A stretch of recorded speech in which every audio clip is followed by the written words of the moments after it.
अस्सलाम वालेकुम जी, welcome back. क्या हाल है आप सबका? इंशाल्लाह आप सब लोग ठीक होंगे। मैं भी ठीक-ठाक अल्हम्दुलिल्लाह। और यहाँ से हमारे सफ़र का आगाज़ होता है जर्मनी से पाकिस्तान का तक का सफ़र।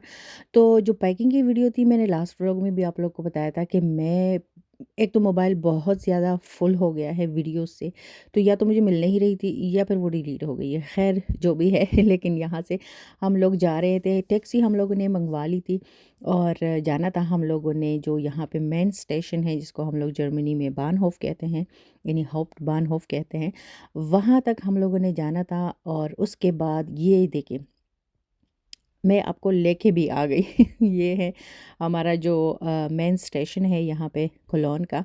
तो ये वो है, यहाँ से हम लोगों ने जाना था फिर डुसलडॉर्फ। डुसलडॉर्फ से ही हमारी फ़्लाइट थी। डुसलडॉर्फ जो है ये एक सिटी है, बहुत ही पीसफुल जगह है, बहुत ही एक कहते हैं ना महंगा शहर भी है, खूबसूरत भी है, और हमारे जो सूबे का कैपिटल है वो भी डुसलडॉर्फ ही है। तो यहाँ से हमारी रवानगी शुरू हो चुकी थी, यानी हम लोग रवाना हो चुके थे और जाना था डुसलडॉर्फ। डुसलडॉर्फ में हम लोग पहले जो एक स्काई ट्रेन जो है वो भी मैं आपको दिखाती हूँ। वो भी ये देखिए सामने है आपके, बिल्कुल ये है स्काई ट्रेन। यहाँ पे जो हमारा टर्मिनल था वहाँ तक ले जाने के लिए ये बीच में, यानी 2 टर्मिनल के बीच में ये स्काई ट्रेन चलती है। तो सामान समेत आप इसमें बैठ के तो अपने टर्मिनल तक ईज़ी होके जा सकते हो। जिस तरह के फ्रैंकफर्ट में ये होता है कि अगर आपने ट्रेन से आना-जाना है, उसके लिए भी बीच में 2 टर्मिनल के बीच में वहाँ पे बसेस चलती हैं, रोड पे ही चलती हैं, और उसको वो लोग आपको फ्री में ही अपने टर्मिनल तक पहुँचाते हैं। तो इसी तरह यहाँ पे ये स्काई ट्रेन थी। तो यहाँ पे भी ये है कि अगर आप नॉर्मल एस ट्रेन जिसको कहते हैं, एस बान हम लोग कहते हैं, अगर आप उससे जाते हो फिर आपको स्काई ट्रेन की ज़रूरत नहीं होती, क्योंकि फिर आप डायरेक्ट चले जाते हो जो नीचे बिल्कुल नीचे स्टेशन है डुसलडॉर्फ एयरपोर्ट के नीचे। तो वहाँ पे आप उतर जाते हो, फिर आपको स्काई ट्रेन की ज़रूरत नहीं होती। लेकिन चूँकि हम लोगों ने जो तेज़ ट्रेन है उससे जाना था, तो वो फिर उसका जो है क्या कहते हैं स्टेशन, वो फिर दूर पड़ता है और फिर आपको स्काई ट्रेन लेना पड़ता है। अच्छा, मैकडॉनल्ड भी आप लोगों ने देख लिया, सामान वगैरह सारा कुछ हम लोगों ने दे दिया था और फिर हम लोग बिल्कुल फ्री हो गए थे। अल्हम्दुलिल्लाह बहुत ही जल्दी-जल्दी हमारा काम हो गया था, रश शायद इतना नहीं था। और दूसरी बात ये है कि आजकल तो टेक्नोलॉजी का दौर है, तो बहुत सारे लोग इलेक्ट्रॉनिक खुद ही अपना सारा काम कर रहे होते हैं, तो फिर वहाँ पे इतना रश होता नहीं है जब आप सामान दे रहे होते हो। तो यहाँ से फिर फ़्लाइट की तैयारी थी और ये टनल से हम लोग गुज़र रहे थे। तो थोड़ी-थोड़ी वीडियो भी मैं बना रही थी ताकि मैं आप लोगों के साथ शेयर करती रहूँ। और बस फिर चलते हम अपने गेट तक भी हम लोगों ने जाना था। और ये देखिए यहाँ पे जो बड़े लोग थे, मतलब जो जिनके पास बच्चे नहीं थे, वो तो अपना खुद ही जैसे सेल्फ सर्विस कर रहे थे, अपना बोर्डिंग पास मशीन पे रख के ना तो आगे निकल रहे थे। लेकिन हमारे पास तो ये है कि वो था जो लोग 12 साल से थोड़े ऊपर हैं ना, उनके लिए है। हमारे पास तो छोटा था रेयान 4 साल का। तो हमें फिर ये था कि जो सेल्फ सर्विस है वहाँ से गुज़रना हमारे लिए थोड़ा मुश्किल था। तो हम लोग फिर नॉर्मल तरीके से ही बोर्डिंग कार्ड वग़ैरह दे के तो फ़्लाइट तक हमारी रवानगी हो गई। ये देखिए ये है, मैं फ़र्स्ट टाइम, ये कतर एयरलाइन है और दोहा के लिए जाना है।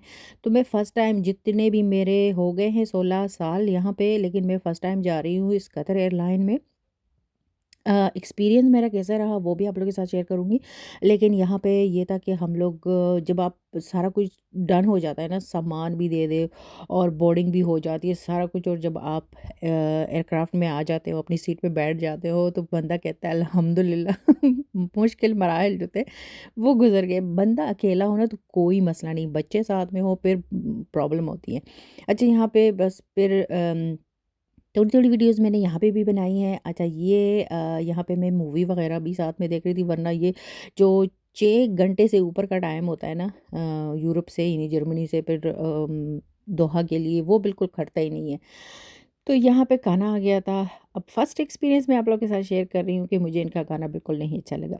मैंने टच भी नहीं किया, मुझे स्मेल जो आ रही थी ना, मेरा कलेजा निकल रहा था कि मैं क्या करूँ? मैंने हर चीज़, यानी हम 4 लोग थे तो 4 डिफरेंट चीज़ें हम लोगों ने ले ली थी, ताकि मुझे लगा कि मुझे कोई चीज़ अच्छी लगेगी। पुडिंग वग़ैरह सारा कुछ मैंने थोड़ा-थोड़ा चख लिया था। पर आप यकीन करें कि बस मेरा बहुत दिल ख़राब हो रहा था इनकी स्मेल्स वग़ैरह की वज़ह से। बहुत सारे लोग शौक से खा रहे थे। लेकिन मुझे अगर ज़्यादा अगर आप लोग कहो तो मैं टर्किश एयरलाइन में खाना खा लेती हूँ। एमिरेट और एमिरेट का भी अच्छा होता है, एतिहाद का भी अच्छा होता है, लेकिन ये फ़र्स्ट जो एक्सपीरियंस रहा मेरा खाने के साथ नहीं ल बहुत ही बुरा, मतलब अच्छा नहीं लगा। अच्छा, यहाँ पर हम लोग दोहा लैंडिंग हमारी हो चुकी थी और बस में हम लोग बैठे थे। मैंने कहा यहाँ पे भी थोड़ी-सी वीडियो बना लूँ आप लोगों के लिए। तो बस के ज़रिए ही हमें लेके जाया गया एयरपोर्ट के अंदर, और वहाँ पे हमारी 4 घंटे की स्टे थी। एयरपोर्ट इनका बहुत ही नाइस है, बहुत ही खूबसूरत, बहुत ही मतलब मुख्तलिफ़ उसमें बना हुआ है। जाते हुए एक यहाँ पे थी जगह, ये बीच में बड़ा-सा एक बालू है, टेडी बियर क्या कहूँ इसको ये था।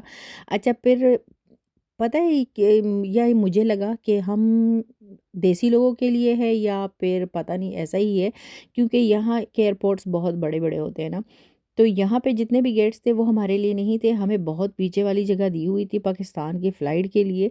और वहाँ पे भी बीच में ट्रेनें चल रही थी। ट्रेन अभी मैं आपको दिखाती हूँ, ट्रेन में हम लोग बैठे हैं। तो अपने टर्मिनल तक हम लोग गए हैं, अपने गेट तक सॉरी हम लोग गए हैं, और जब गेट मतलब ट्रेन का जो सफ़र था वो गुज़र गया, वहाँ जो एयरपोर्ट का इनका एरिया था वो भी बहुत ही खूबसूरत था। वापसी में मैं आप लोग के साथ इंशाल्लाह शेयर करूँगी। वापसी में जब हम लोग आ रहे थे तो वो बिल्कुल इनके एयरपोर्ट का एक तीसरा हिस्सा था, यहाँ पे एक गार्डन सा भी बना हुआ था, बहुत ही खूबसूरत। खैर स्टे हमारी गुज़र गई थी और हम लोग फिर यहाँ पे पाकिस्तान के लिए हम लोग बैठ गए थे। रवानगी शुरू हो गई थी हमारी, स्टार्ट हो गया था सारा कुछ। खुशी भी बहुत ज़्यादा थी, ज़ाहिर है आप लोग जो यहाँ पे रहते हैं और पाकिस्तान आना-जाना होता है तो कितनी खुशी होती है कि अपनों से मिलेंगे, और जब अपनी ज़मीन को आप टच करते हो ना, वो फीलिंग अलग ही होती है। वो अलग बात है कि वहाँ पे हालात कुछ और ही होते हैं, लेकिन लेकिन जाने की खुशी ना, वो बस बयान ही बंदा नहीं कर सकता। तो इंशाल्लाह आगे भी जो पाकिस्तान में मैंने व्लॉग्स बनाए हैं, थोड़े-थोड़े ही बनाए हैं, टाइम नहीं होता था इतना ज़्यादा, गर्मी भी होती थी।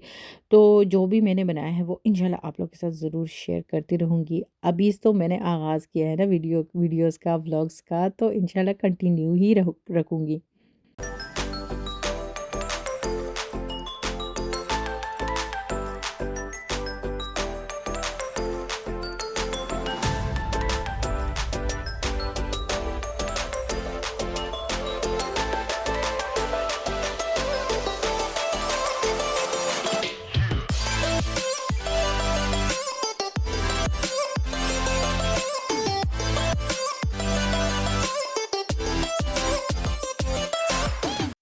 और जनाब ये है सुबह-सुबह का टाइम इस्लामाबाद में, सुबह 7 बजे शायद, अब याद ही नहीं रहा। लेकिन था ये सुबह का टाइम, लैंड हम कर चुके थे और बाहर भी हम लोग निकल आए थे। ये देखिए, ये है इस्लामाबाद, ये है पाकिस्तान। एक ख्वाब सा ही लग रहा था कि मैं पाकिस्तान में लैंड कर चुकी हूँ और अपने लोगों में, अपनी फैमिली की तरफ मैं जा रही हूँ। तो इंशाल्लाह सफ़र आप लोगों को भी अच्छा लगा होगा और मेरे साथ आप लोगों ने भी एंजॉय किया ही होगा। इसके साथ लेती हूँ इजाज़त। नेक्स्ट व्लॉग में आप लोगों से मिलूँगी और इसके बाद आप लोग देखेंगे मर्दान। अल्लाह हाफ़िज़।